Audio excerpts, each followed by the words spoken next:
खबरों में आगे बढ़ते हैं। देश के कई हिस्सों से मानसून लौट चुका है, हालांकि अभी कुछ क्षेत्रों में बारिश का दौर लगातार जारी। देश के इन हिस्सों में अभी भी मानसून लौटा नहीं है।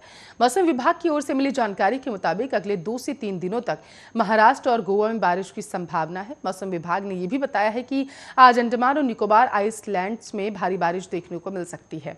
मौसम विभाग के मुताबिक कोंकण और गोवा के अलावा मध्य महाराष्ट्र, मराठवाड़ा, तटीय कर्नाटक और केरल के कुछ हिस्सों में भारी बारिश हो सकती है। इसके साथ साथ मौसम विभाग की माने तो इन सभी इलाकों में 9 अक्टूबर को भी भारी बारिश की संभावना। वहीं 10 अक्टूबर को इन राज्यों के अलावा तमिलनाडु, पुडुचेरी और कराईकल के कुछ हिस्सों में बारिश की संभावना नजर आ रही है। मौसम विभाग की माने तो इन क्षेत्रों में 11 अक्टूबर को झमाझम बारिश हो सकती है। मौसम विभाग की माने तो दिल्ली में आज भी सूरज और बादलों के बीच आंख मिचौली का खेल जो है वो लगातार चलता रहेगा। आपको बताते चले, प्रदेश में अधिकतम तापमान 36 डिग्री रहने की संभावना जताई गई है, जबकि न्यूनतम तापमान जो है करीब 24 डिग्री रहने की संभावना। बताते चले कि हवा की गति करीब 6 किलोमीटर प्रति घंटे की रफ्तार से चलेगी। बारिश के कारण जहां जगह जगह पानी भर गए तो वहीं सड़कों पर पानी भर गया। सड़क पर पानी भरने के कारण ट्रैफिक के परिचालन में काफी दिक्कतों का सामना करना पड़ रहा। देश के कई हिस्सों में जारी मूसलाधार बारिश के कारण लोगों को घरों से निकलना अब मुहाल हो चुका है।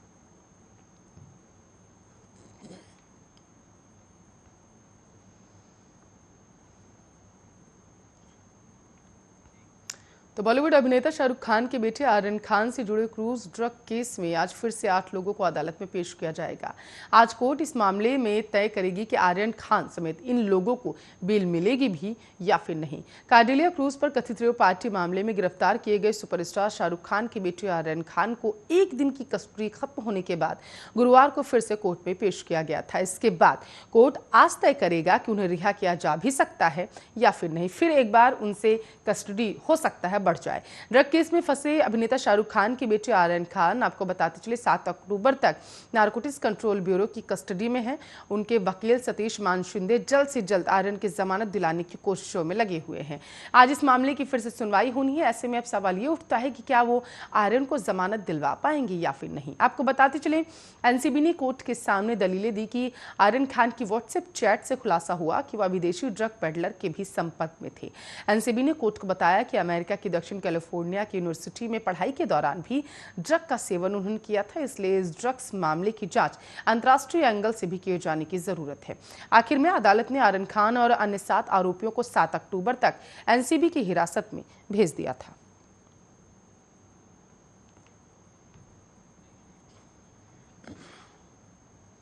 तो प्रधानमंत्री नरेंद्र मोदी को कल राजनीति में 20 साल पूरे हो गए थे। 20 साल पहले कल ही के दिन से नरेंद्र मोदी का राजनीतिक सफर शुरू हुआ था। मोदी ने 7 अक्टूबर 2001 को गुजरात के मुख्यमंत्री के तौर पर शपथ ली थी। बड़ी बात यह कि तब से लेकर अब तक नरेंद्र मोदी मुख्यमंत्री और प्रधानमंत्री के पद पर बने हुए। इस मौके पर कल बीजेपी सेवा समर्पण कार्यक्रम चला था। बीजेपी के वरिष्ठ नेता और केंद्रीय गृह मंत्री अमित शाह ने ट्वीट करके कहा कि 20 साल पहले नरेंद्र मोदी ने गुजरात के मुख्यमंत्री के रूप में शपथ ली और वहां से शुरू हुई विकास और सुशासन की यात्रा आज तक अविरल जारी है। इन 20 सालों में मोदी जी ने जनता और देश की उन्नति के लिए दिन रात एक कर परिश्रम की पराकाष्ठा को चरितार्थ कर दिया। अन्य ट्वीट में अमित शाह ने लिखा कि राज्य और केंद्र सरकारों के प्रमुख के तौर पर जनसेवा के 20 साल पूरे करने पर प्रधानमंत्री नरेंद्र मोदी को दिल से बधाई।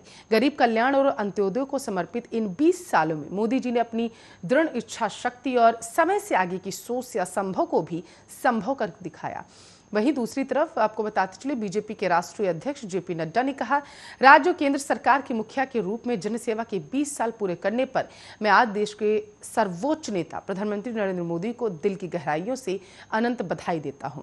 रक्षा मंत्री राजनाथ सिंह ने भी अपने ट्वीट में लिखा कि भारत के यशस्वी प्रधानमंत्री नरेंद्र मोदी को संवैधानिक पद पर रहते हुए सार्वजनिक जीवन में 20 साल पूरे करने के लिए बधाई।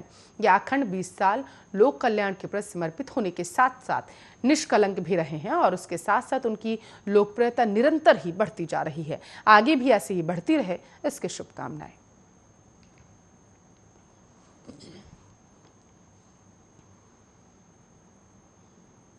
तो आज शारदीय नवरात्रि का दूसरा दिन है। आज ही के दिन श्रद्धालु मां ब्रह्मचारिणी को प्रसन्न करने का प्रयास कर रहे हैं। सुबह से कोविड को ध्यान में रखते हुए श्रद्धालुओं की भीड़ मां को प्रसन्न करने के लिए मंदिरों में पहुंचने लगी है। आइए मां के शौर्य के बारे में इस रिपोर्ट में समझते हैं।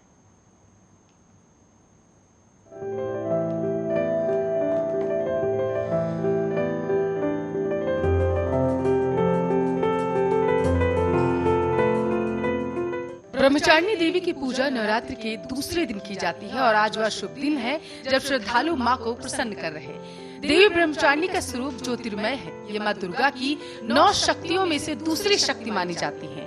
तपश्चारिणी, अपर्णा और उमा इनके अन्य नाम हैं। इनकी पूजा करने से सभी काम पूरे होते हैं, रुकावटें भी दूर होती हैं और विजय की प्राप्ति होती है। इसके अलावा हर तरह की परेशानियां भी इंसान की खत्म हो जाती हैं। देवी ब्रह्मचारिणी की पूजा करने से तप, त्याग, वैराग्य, सदाचार, संयम की वृद्धि होती है। आपकी जानकारी के लिए आपको बताते चले कि देवी ने शिव जी को पति रूप में प्राप्त करने के लिए हजारों सालों तक बेलपत्र और फिर निर्जल और निराहार रहकर तपस्या की, जिसके कारण उन्हें ब्रह्मचारिणी कहा गया। इनके दाहिने हाथ में जप की माला होती है और बाएं हाथ में कमंडल रहता है। देवी ब्रह्मचारिणी साक्षात ब्रह्म का स्वरूप है, अर्थात तपस्या का मूर्तिमान रूप है। ये देवी भगवती दुर्गा, शिव स्वरूपा, गणेश जननी, नारायणी, विष्णु माया और पूर्ण ब्रह्म स्वरूपिणी के नाम से भी प्रसिद्ध हैं। देवी ब्रह्मचारिणी की पूजा करते समय सबसे पहले हाथों में एक फूल लेकर उनका ध्यान करें और प्रार्थना करें। इसके बाद देवी को पंचामृत का स्नान कराएं, फिर अलग अलग तरह के फूल, अक्षत, कुमकुम, सिंदूर अर्पित करें। देवी को सफेद और सुगंधित फूल चढ़ाए जाते हैं। इसके अलावा कमल का फूल भी देवी माँ को चढ़ाया जाता है। इसके बाद देवी माँ को प्रसाद चढ़ाएं, आचमन करवाएं। प्रसाद के बाद 5 सुपारी भेंट करें और प्रदक्षिणा करें, यानी कि 3 बार अपनी ही जगह खड़े होकर घूम जाएं। प्रदक्षिणा के बाद घी व कपूर मिलाकर देवी की आरती करें। इन सब के बाद क्षमा प्रार्थना करें और प्रसाद वितरित कर दे। माँ भक्ति को नवरात्र के दूसरे दिन चीनी का भोग लगाना चाहिए। माँ को शक्कर का भोग अति प्रिय माना जाता है। ब्राह्मण को दान में भी चीनी ही देनी चाहिए। मान्यता है ऐसा करने से मनुष्य दीर्घायु होता है। इनकी उपासना करने से मनुष्य में तप, त्याग, सदाचार आदि की वृद्धि होती है। आपको बताते चले ब्रह्मचारिणी देवी की पूजा नवरात्र के दूसरे दिन की जाती है और आज माँ को प्रसन्न किया जा रहा। देवी ब्रह्मचारिणी का स्वरूप ज्योतिर्मय है। ये माँ दुर्गा की 9 शक्तियों में से दूसरी शक्ति है। इनकी पूजा करने से सभी काम पूरे होते हैं, रुकावटें दूर हो जाती हैं, विजय की प्राप्ति होती है। इसके अलावा हर तरह की परेशानियां भी खत्म हो जाती हैं। प्रत्येक सर्वसाधारण के लिए आराधना योग्य यह श्लोक सरल और स्पष्ट है। माँ जगदम्बे की भक्ति पाने के लिए इसे कंठस्थ कर नवरात्र में द्वितीय दिन इसका जाप करें। और आज आपको बताते चले हम वो मंत्र बताने जा रहे हैं जिसका जाप आज करना चाहिए, जिससे माँ प्रसन्न होगी।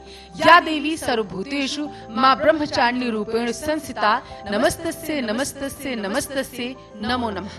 अर्थात हे माँ सर्वत्र विराजमान और ब्रह्मचारिणी के रूप में प्रसिद्ध अम्बे, आपको मेरा बार बार प्रणाम, या मैं आपको बार बार प्रणाम करता हूँ। Special desk, Arya news.